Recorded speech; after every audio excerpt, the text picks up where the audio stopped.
Lecture du livre « Et l'ange descendit sur la montagne ». Auteur Ali Hamzine. Pour ceux qui cherchent une réponse fondamentale à la question cruciale de leur être et de leur devenir, cette réponse que seule l'âme peut assimiler et concevoir, et qui une fois sue et appréhendée, elle nous offre l'inaccessible accès à cette part extraordinaire de nous-mêmes. Ce vaste pouvoir longtemps acculé par nos égos, et repoussé par nos défaites devant les désirs égoïstes et les tentations matérielles, charnelles ou de luxure. Et il n'y a rien au monde qui puisse nous rapprocher de ce rivage fabuleux où la vérité est sans phare et sans stimulant, que notre seule audace intellectuelle et spirituelle, notre détermination et notre vaillance à braver les limites que dresse devant nous notre illusion du savoir et de la liberté, et ce n'est qu'à ce moment-là que nous devenons réellement libres, car rien n'est définitif en nous, et nous sommes en devenir. Et ce livre promet de déjouer les pièges qui nous enferment et nous retiennent dans nos lacets, tête et mains baissées, alignés dans la lâcheté et l'indolence. Cet ouvrage nous ouvrira une porte pour l'espoir et pour la connaissance qui libère. Prélude. Et l'ange descendit sur la montagne. Secoué profondément et épouvanté, le visage livide, la pensée figée, ébloui et tremblant de ce qu'il venait de voir, d'entendre et de vivre avec toute son âme et toutes ses veines. Le cœur battant, le corps en sueur, une grande peur d'un danger énorme avait surgi dans sa vie et l'avait saisi en entier. Son esprit et son raisonnement semblaient suspendus, l'épreuve et l'événement incroyable qu'il venait de vivre, et la rencontre de cet être inconnu et étranger, avait bouleversé son existence et sa réflexion, et son corps en devenait chancelant. Une angoisse jamais ressentie auparavant s'était emparée de son âme et avait dispersé son discernement. Et ces paroles jamais entendues, qui retentissaient sans cesse dans sa tête, ne faisaient qu'augmenter son désarroi, sa stupéfaction et son effroi. Une éternité se serait passée dans cette métamorphose intérieure qui l'affectait. Et ce n'est qu'au fil des minutes de ses émotions qui s'apaisaient relativement, et du calme qui pouvait le regagner lentement, qu'un autre souci commença maintenant à le rejoindre, s'ajoutant à son désarroi. Car, après la disparition de cette créature surprenante et insolite qui s'était introduite dans son monde serein, et qui avait changé définitivement sa vision du monde et bouleversé son être. Et hormis cet événement inattendu et cette apparition brusque et grandiose qui le bouscula physiquement et moralement à jamais, il ne crut, à ce moment-là, pas un seul instant à la véracité de ce qui lui arrivait. Le doute et les questionnements déferlaient maintenant sur ses sens et le submergeaient. Que lui était-il arrivé? Était-ce possible et pourquoi lui? Qui était cet être? Et que lui voulait-il? À peine ses esprits repris et ses forces éparpillées ramassées, il prit la décision de quitter ce lieu qui ne pouvait plus contenir ni sa grande inquiétude, ni les palpitations de sa poitrine qui s'affaissaient sous cette oppression qu'il venait d'expérimenter à présent, et qui lui donnait la certitude que sa vie était en grand danger. Reprenant le peu de force qu'il pouvait et qui lui restait, il s'apprêtait à passer le seuil de cette caverne qui pourtant était son grand refuge loin du monde et loin des hommes de sa peuplade et de sa société. Il descendit de la montagne et marcha en dévalant ces hauteurs qui surplombaient la cité. Et la dominait d'en haut tout entière, à une distance de quelques heures de marche. Un seul écho et une seule vision envahissaient son âme et sa pensée pendant tout le trajet du retour qu'il entreprit vers les siens, c'étaient les phrases et les images de cette rencontre d'une autre dimension et d'une autre envergure, surhumaine et surnaturelle.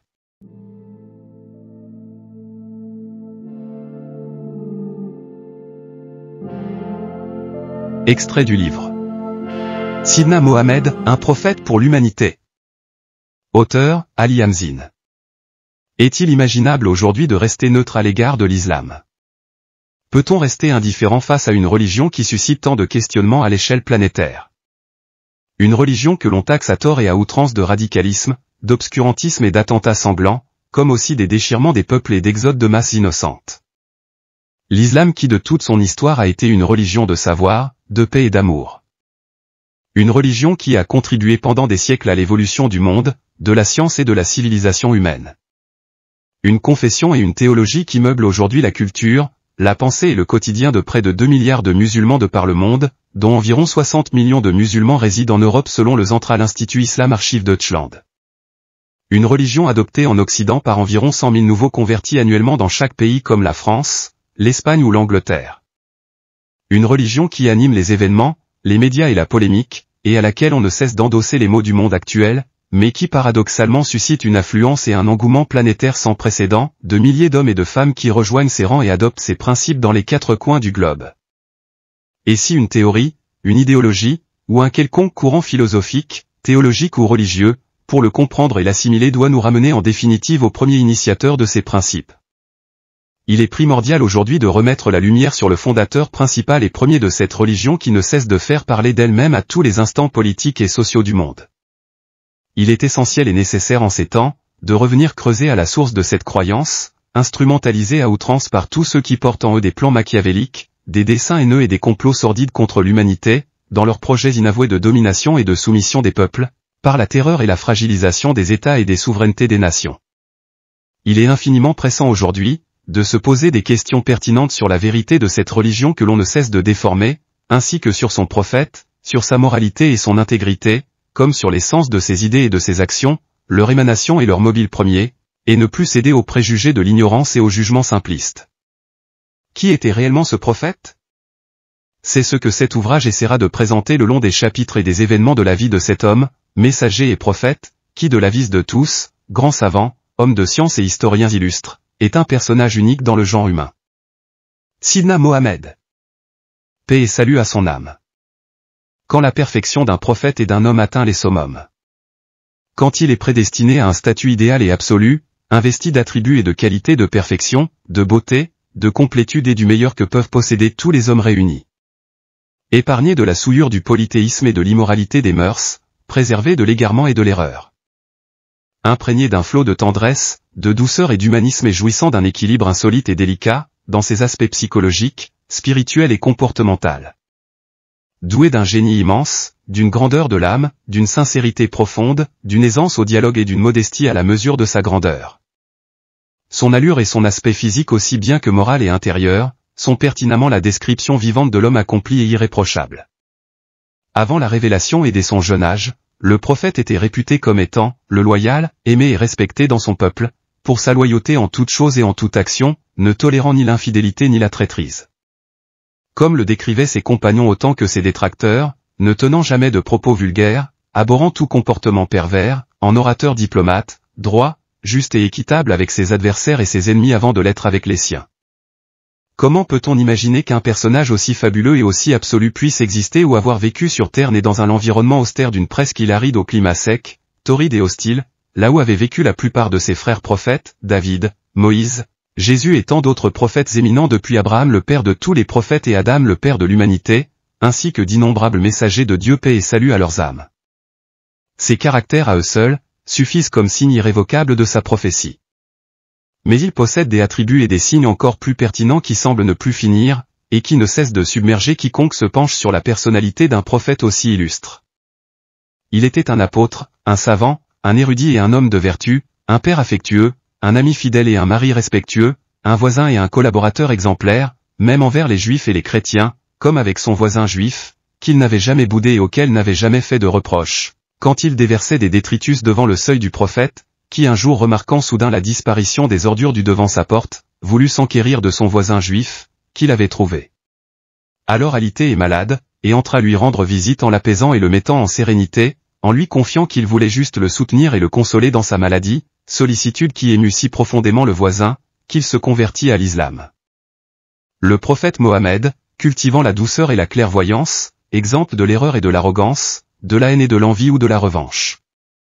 La première action qu'il entreprit après son retour et son installation à Médine, comme chef à la tête des musulmans, fut de conclure un traité avec les gens du livre, juifs et chrétiens, un traité leur garantissant la pleine liberté de croyance et la pleine jouissance des mêmes droits et obligations que les musulmans sans différence aucune.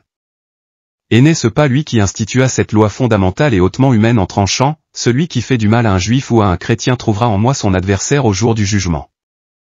Le prophète ne pouvant jamais rien avancer, ni entreprendre, ni décréter de lui-même qui ne lui soit révélé par Dieu, comme le dit expressément le Coran, le prophète, ne parle pas de son penchant, tout est révélation reçue. Orientation divine et conviction prophétique illustrée par plusieurs événements, dont celui du savant juif de Médine, créancier du prophète, qui exigea un jour son dû avec véhémence en le prenant brutalement au col de son habit et à son épaule, et à qui le prophète répondit avec un sourire en empêchant son compagnon Omar de réprimander le créancier, à qui il donna raison et lui recommanda simplement de réclamer son dû plus aimablement, dette pourtant non encore arrivée à échéance, mais que le prophète fait payer sur le champ, majoré de 20 unités, lui récompensant d'avoir été effrayé par Omar. Cette histoire de dette n'était en fait qu'un prétexte monté par le créancier pour tester de la véracité et des signes de la prophétie de Mohammed, comme rapporté et décrit dans les anciens livres, et que l'homme connaissait tous, sauf celui de sa magnanimité qui primerait sur sa colère et dont il venait de s'avérer à présent, ce qui l'amena à se déclarer musulman et à désister au montant de la dette au profit des nécessiteux. Magnanime était aussi le prophète envers l'humanité tout entière comme à l'encontre de ses amis, de ses alliés ou de ses adversaires, en temps de paix comme en temps de guerre, ce qu'il fut aussi lorsqu'il rentra triomphal et victorieux à la Mecque, quand ceux qui le combattaient et le dénigraient auparavant durant 20 longues années, étaient devenus vaincus et de faibles prisonniers sous sa main. Tous s'attendaient à une revanche et à une vengeance, et aspiraient à en faire un jour de lutte sanglante, avant que le prophète ne leur rétorque, que c'était au contraire un jour de clémence. Preuve coranique et divine, que seul Dieu peut juger de leur foi comme de leurs actions, et que personne d'autre que lui n'a le droit de disposer d'un tel jugement. Et de l'acharnement contre les croyants, Dieu clarifia à son messager le parti pris des uns et des autres dans ce verset du Coran, tu trouveras certes que les gens les plus hostiles à ceux qui croient sont les juifs et les associateurs et tu trouveras que les gens les plus proches de ceux qui croient, par l'amitié, sont ceux qui disent, nous sommes chrétiens. C'est que, parmi ceux-ci, se trouvent des prêtres et des moines et que ces gens ne s'enflent point d'orgueil. La Sourate 5, verset 85-82. La grande histoire humaine a coulé le long du fleuve du temps et des siècles, tel un flot continu et ininterrompu, nous ramenant les faits et nous rapportant les événements, les idées, les legs et les traces d'une multitude d'hommes et de peuples qui ont animé ces périples et ces dédales, fait ces chapitres et érigé ces gloires, ou creusé ces revers et ces événements manqués. Seule l'histoire reste éternelle et ne cesse de se dresser en témoin impassible et impartial, vivant et plein de mémoire et de présence. Si les traces, les vestiges et les monuments du passé de l'humanité, sur le sol de la géographie de la planète, n'ont pu tous sauvegarder leurs témoignages ou nous raconter les événements, malgré leurs richesses et leurs édifices imposants qui ont répondu à de nombreux questionnements, l'histoire elle, écrite, transcrite, gravée ou racontée de siècle en siècle et de génération en génération, a été un discours continu qui a eu l'immense pouvoir de véhiculer ses legs et de faire constamment la lumière sur un passé que nous n'aurions jamais connu sans sa puissance et son insistance. Dans ce cheminement permanent, l'humanité a eu certes, des visages luisants et pris des virages de sa perfection, mais elle prend aussi par moments des faces lugubres, comme elle sombre dans la déchéance et dans les guerres et les atrocités. Des empires et des nations ont atteint le summum de leur apogée, quand d'autres ont glissé dans leur décadence et leur écroulement. Le monde et l'univers tout entier, n'ont pourtant pas un instant été laissés abandonnés au hasard du destin sans se voir suggérer, dicter et prescrire des lois et des règles de conduite et de comportement. Les savants, les philosophes et les hommes de science, ont grandement contribué à l'épanouissement de la pensée et au développement des capacités humaines, dans un processus de lutte continuelle pour la maîtrise de la nature et des exploits techniques et technologiques, aussi bien que dans la culture de la morale et de l'humanisme. Les messagers et les prophètes, eux, ont reçu des révélations divines pour guider la foi des hommes, cultiver leur personnalité morale et leur raison, les prévenir des égarements et les dissuader des transgressions, afin qu'ils puissent donner un sens élevé à leur discernement et à leur existence sur terre. Et depuis l'apparition de l'homme sur terre avec l'arrivée du Père de l'humanité, le prophète Adam, paix et salut à son âme et jusqu'à nos jours, parmi les jalons édifiants de l'histoire, les messagers, les prophètes, les savants et les héros, ont inscrit des pages illustrées rayonnantes dans l'agora de l'humanité. Comme ils ont réussi à influencer le cours de l'histoire et à orienter les hommes et les guider vers plus d'épanouissement et d'accomplissement. Car quelles que soient les lois humaines et les règles ou les jurisprudences positives, elles ne peuvent aspirer à une morale absolue ou irréprochable, à cause des abus qui peuvent affecter leurs usages, ou à cause des manipulations idéologiques ou commerciales qui peuvent ébrécher leur justesse ou aliéner leurs objectifs aussi saints soient-ils. La pleine légalité des actions humaines, des politiques et des agissements des sociétés et des hommes ne peuvent être exemptes d'immoralité. La croyance et la foi sont certes originellement des convictions personnelles, un libre choix et un libre arbitre, et les religions du livre elles-mêmes, qui ont eu pour mission d'acheminer les hommes vers Dieu, vers plus de morale et de justice, n'ont à aucun moment été assignées à le faire sous la contrainte de la force ou de la dissuasion. Car la foi, la croyance et la religion, se suffisent à acheminer les hommes vers les sentiers de Dieu, pour ce qu'elles sont magnanimes, justes, rationnelles et salvatrices. Et si les peuples et les communautés humaines multiples et diversifiées ont autant de visions différentes sur l'existence que la multiplicité de leurs sociétés humaines, de leur langue, de leur culture, de leurs croyances et des environnements différents et nombreux qui les conditionnent, toutes ont pourtant une échelle de valeurs innées et intrinsèques au genre humain, des valeurs universelles communes à l'espèce humaine quel que puisse être son degré d'évolution ou de civilisation. Tels des essaims d'abeilles, d'oiseaux ou des fourmilières éparses sur la géographie de la planète, obéissant à des lois régissant leur communauté malgré leur situation géographique aussi différente et aussi éloignées les unes des autres, les agglomérations humaines ont aussi des points communs et des similitudes essentielles et singulières à leur espèce. Les traits communs qui les unissent, comme les instincts de survie, de paix ou de cohésion, de sécurité et de bien-être, expriment irrévocablement une seule chose, que l'humanité malgré les différences de langue, d'ethnie, de couleur ou de géographie, est une même et unique communauté, et que tout prophète et messager divin auprès des hommes, est obligatoirement et rationnellement universel, et que son message est un patrimoine humain que doit bercer toute l'humanité. Et que son premier devoir est de convertir les hommes en communautés spirituelles qui transcendent toutes les frontières et toutes les bornes subjectives ou de fait. Et c'est pour ce fait que le Coran et l'islam considèrent comme l'un des piliers de la foi, de croire et de suivre tous les prophètes sans exception aucune. Cette religion qui n'a cessé d'être d'actualité voilà près de 15 siècles, depuis que le prophète Sidna Mohammed, en ultime et dernier messager de Dieu, reçut la révélation divine et entama de révolutionner la société humaine à partir de la péninsule d'Arabie. Iqra. Iqra. Lis. Ce fut le premier verbe, le mot originel et l'ordre divin initial qui retentit dans le cœur et dans la pensée du messager. Le verset liminaire fut alors celui de la lecture, du savoir de la connaissance et de la science, de la création et de la genèse au nom du Créateur qui a donné l'existence à l'homme, à l'univers et au cosmos, et qui de l'embryon a engendré l'être humain et lui a appris ce qu'il ignorait. La révélation divine aux prophètes, Mohammed, Moïse, Jésus et Abraham, que la paix et le salut soient sur eux tous, fut la première libératrice de l'homme et son affranchissement de l'ignorance, de l'analphabétisme et de la tyrannie, ainsi que de tout joug et de toute soumission aux ténèbres, hormis la soumission à un Dieu unique, omnipotent et tout-puissant, l'islam. Le Saint-Coran donna ainsi le grand coup d'envoi à une révolution universelle et à une civilisation culturelle, dont les ingrédients sont l'homme, le savoir et la science. Les paroles du prophète. Les paroles et les hadiths prophétiques dans leur totalité, rayonnent d'une sagesse extraordinaire et sans pareille, d'un discernement rare et d'une logique d'entendement humain que n'a pu avoir aucun penseur ni aucun savant de toute l'histoire humaine.